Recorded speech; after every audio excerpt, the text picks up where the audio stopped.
Happy Children's Day. Al Tongja Kaila.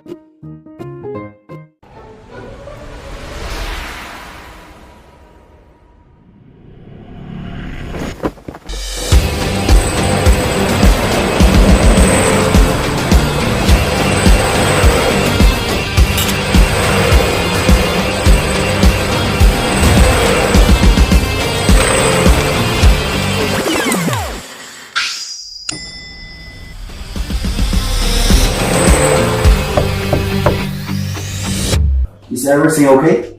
All good.